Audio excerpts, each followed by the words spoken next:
Good morning. And today is section 62, given August 13th, 1831, on the bank of the Missouri River, for certain elders, and the prominent doctrine or theme is testimonies. So, Joseph Smith and the men who went to Zion, blessed the land, they're on their way home. They've split into two groups, and Joseph is now meeting with the group of elders who took their time coming to Zion. And because of their effort in preaching along the way and taking their time, they're blessed with this section and the promises therein.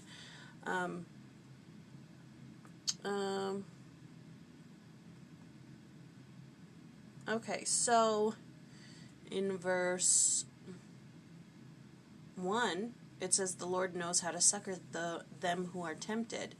So succor means to go to the aid of one in want or distress, or to relieve. And it says, "The Lord refers to himself as our advocate. He knows our weaknesses and how to succor us when we are tempted." To succor means to give aid.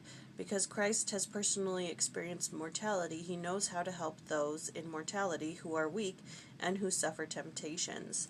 And then, "The Lord knows how to help us in our weaknesses.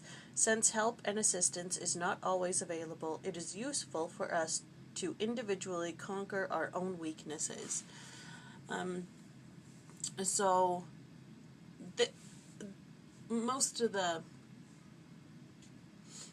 section is saying, you did a good job, here's what you're going to do, and then here's what you're going to do next. But this part is the one that stuck out to me. I don't know if any of you have had any experiences where you've, been tempted, and right at that moment, something happens to where you now have a choice to either give in to the temptation or to escape that temptation. I really like this part of the section, because I think it's very relevant.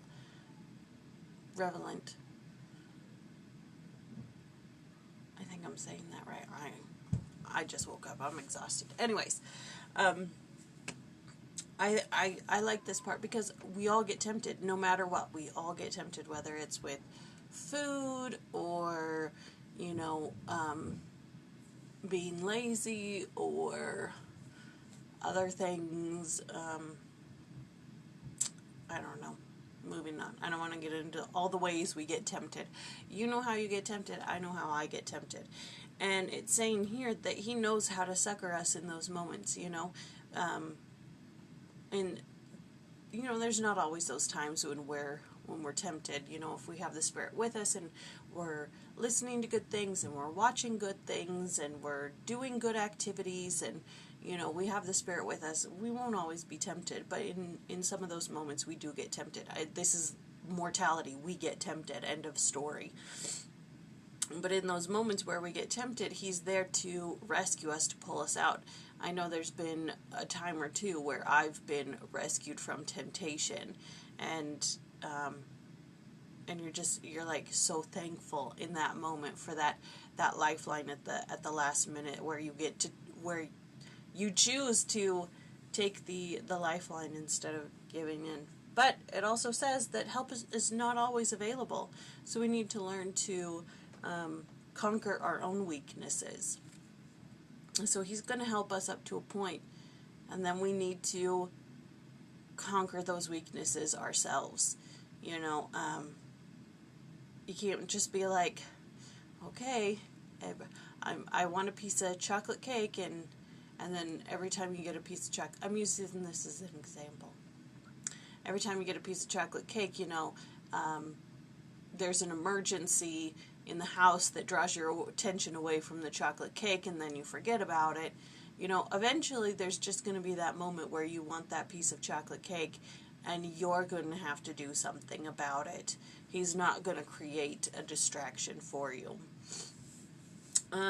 So anyways, that's all I wanted to talk about. they give a little synopsis of John Murdoch, who is in this section, but he's the one who gives Joseph and Emma his twins after his wife dies after childbirth. So that's who he is. And that's all I got. Ugh.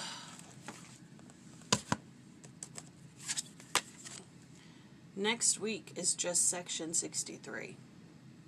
All week long. So that's going to be interesting.